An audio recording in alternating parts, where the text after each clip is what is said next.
A neighbor has obstructed the driveway of an elderly person. He desires retribution, and it costs money. The ambiance of your home is enhanced by your neighbors, who can sometimes be a complete nightmare or nice and welcoming. Some people believe that their unpleasant neighbors have forced them to leave. Still, it's a challenging scenario. But his neighbor nearly drove one Florida man insane. Welcome to USA Stories channel. Do not forget to subscribe and activate the bell button to receive all new updates.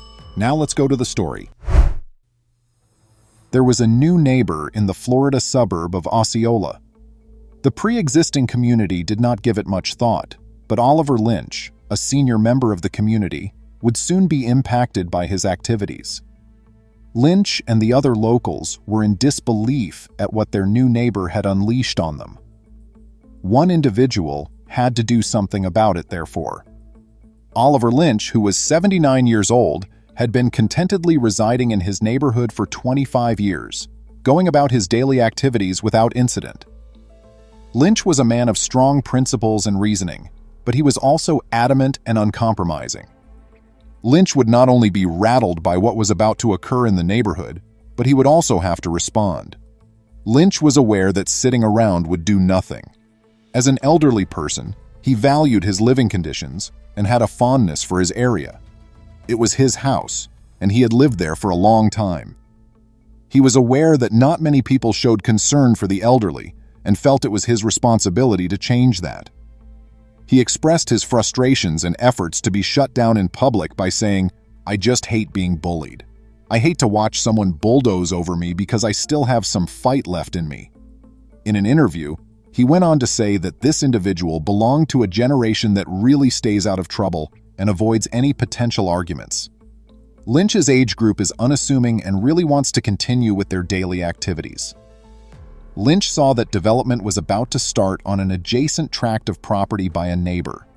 Lynch, minding his own business with regard to the new neighbor, and carried on with his daily activities without incident. He returned home one day to discover cinder blocks strewn in the center of his driveway. He wasn't concerned about the problem too much at first until he saw that these cinder blocks were attached to his driveway. Lynch's driveway was being attempted to be taken by this new neighbor. It was his driveway, and he would battle for it. He was not having any of it. It was obvious that these neighbors didn't agree on anything. They were not only diametrically opposed, but they also had no common ground. They had no idea that this would result in such a rift, but that is exactly what transpired when Oliver got home that day. This new neighbor, who was to be feared, was determined to define his area. He had already cemented the blocks to the driveway. Lynch could not get rid of them, and if he tried, it would ruin the whole aesthetic. Lynch knew that things would not end well. Lynch was shocked by this circumstance since, in his 79 years, it had never occurred before. He had seen much, no doubt, but nothing quite like this. That someone could do this to him and in his community was beyond his comprehension.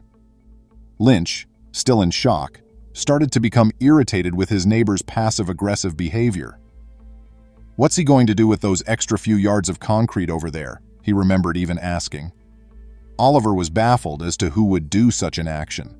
Not only did he not understand who would go to such lengths to split up the property, but more than that, he didn't know the land was his. To claim it, who did he think he was? Oliver discovered that the blocks were firmly fixed to the ground when he attempted to move them independently. He was really taken aback by his neighbor's actions and was unable to understand what was happening. Oliver believed that his neighbor had meticulously planned every detail and that he was unable to stop it. The blocks would remain where they were for the time being, but he could not allow his neighbor to get away with this. Oliver thought about it, and his confusion grew as he thought more. Even though he was new to the area, the man was picking fights. Lynch said that he had never witnessed someone treating another person with such disdain. In contrast to Oliver's expectations of living a tranquil life in his 80s, his new neighbor had other ideas. It was all for some land, ironically. Why was this extra room so important?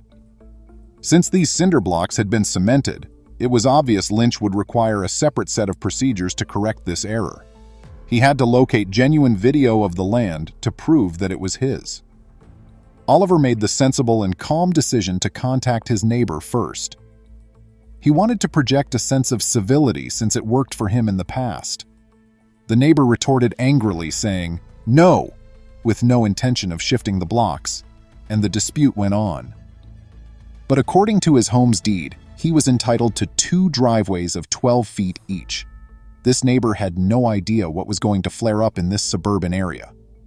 Oliver was clearly the owner, according to the deed, but the county refused to allow them to have any say since it was not significant. He would have to file a lawsuit against his new neighbor or hire a surveyor to review the deeds. Lynch simply wanted things to stop so he wouldn't have to pick one of these. His only desire was a peaceful resolution without the need for legal intervention. Despite his best efforts to resolve the situation, the neighbor refused to make any concessions. Since he had told them he was a minister or something, a man of God, he believed that his new neighbor was also acting hypocritically, but I don't think that's very Christian-like. Lynch was even more shocked that someone who identified as a man of God and whose area of specialty coincided with a church would act in such an un-Christian manner against their neighbor. He genuinely believed that a person of that kind would have some rational voice. Instead of getting better, the situation was getting far worse. There were only so many things he could do. He made the decision to seek counsel from the county once more and really hoped that someone would offer him the support he so well deserves. He knew deep down that it would not be simple to approach his neighbor, whatever the circumstances. Despite his best efforts, his neighbor refused to accept him. Lynch returned to the county authority and pleaded for assistance since he would not stand by. He knew it would take a long time to reclaim his land and that his neighbor would make things more difficult for him. Lynch, in a desperate attempt to save face, called the local press, and they broke the story about the altercation between the Osceola neighbors, much to his advantage. The media made every effort to assist Lynch, including contacting the neighbor but failing to establish a connection. The neighbor could feel ashamed since she didn't respond. Everything was amplified by the story breaking. Lynch's neighbor's reputation was not favorable, nor favorable at that moment. The public responded harshly to the neighbor, who was a devout man of religion, and backed with Lynch in doing so. The major focus of the comments was the neighbor's reaction at that time. The neighbor may have felt under investigation because everyone seemed to be supporting Lynch and believing that the neighbor was rude and unfair. The perception he would then have of the neighborhood and his reputation alarmed his neighbors.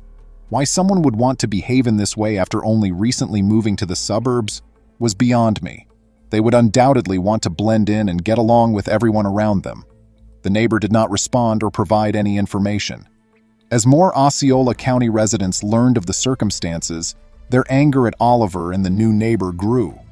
They even said that Lynch was being harassed by the newcomer. He entered and just stole the land, upsetting the old guy in the process. The neighbor remained still. To be honest, he was neither disturbed or hurt by Lynch or the public outcry. Lynch could not care less even if the vast majority of people were on his side. He then turned to the media once more, and WFTV returned to the scene to evaluate and provide further coverage. The incident quickly made headlines around the nation, and everyone had something to say about it. Though development was slow, this man and his neighbor were the talk of the town. Lynch then got in touch with the news to inform them of the situation. It seemed as if they were breaking apart, and the neighbor was finally comprehending. After a seemingly endless amount of time, Lynch had managed to reach his neighbor. After talking, they decided that something was going to happen. The people demanded answers since they knew about the problem. Would the neighbor raise his hand now that the ball was in his court? The neighbor may have realized what he did wrong from the commotion around the event because, at last, the two got down to a civil discussion. Lynch entered prepared to defend his position, and as the neighbor would soon see, he was entitled to the land based on the evidence he had gathered. Everything went smoothly, and the answer was on its way. After talking, Lynch and the neighbor decided that the blocks would eventually be taken down. His tenacity had paid off. It was known that the neighbor had surrounded Lynch and addressed him when the reporters obtained the specifics of the encounter. Abruptly, he said he didn't mean to make such a big deal out of it and bring so much attention to it. The neighbor was upset because he realized he had damaged his standing in the neighborhood. Despite all the attempts, it appears that there was a significant misinterpretation. We sincerely hope that the neighbor won't have any further miscommunications with the neighborhood's other residents. The people was really glad and happy that Lynch had regained his driveway and peace had been restored. The news that this handsome old guy had won the lawsuit came as a welcome surprise to everyone. The fact that the neighbor had turned out to be rather sensible and that the matter had been resolved allowed the neighborhood to relax. Who knows at the end of the day? Perhaps a friendly neighborly friendship was developing. From the moment the story broke, he was enthusiastically followed by a devoted following of people on the internet. They were even more happy to hear that things worked well, even though they had first treated the neighbor harshly. The 79-year-old would finally be at peace. Although Lynch might have easily harbored resentment, it was definitely preferable to get along with his neighbor. Ultimately, they would now be residing next to each other. From now on, they would be living in harmony and tranquility. Lynch's tenacity should serve as an example of how, sometimes, standing up for what is rightfully yours may be worthwhile and ultimately beneficial. An ounce of community service will fix any problem. Even if the neighbor's relationship has not been followed up on, we may learn a useful lesson from their interactions.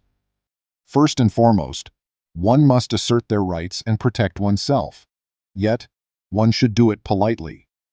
It is absolutely unacceptable to be a pushover, and there are more effective ways to show your rudeness or aggression. Lynch and his neighbor, who live next door to one another, are fortunate to have settled their differences amicably. Oliver's strategy demonstrates how remaining true to your principles may help you achieve your goals without compromising who you are. But sometimes things don't work out the way they did in this instance. Some folks go to great lengths to irritate their neighbors. The fact that some neighbors can resolve their disputes in a matter of weeks or less is not all that unexpected. However, there are instances in which this isn't the case. An individual in a tiny Peoria, Illinois neighborhood has been embroiled in a quarrel for a considerable amount of time, more than 20 years to be exact. Please remember to subscribe to our channel, give us a thumbs up, and turn on the notification bell so you won't miss any of our videos. If you enjoyed the tale, the next video that plays on your screen will probably move you too.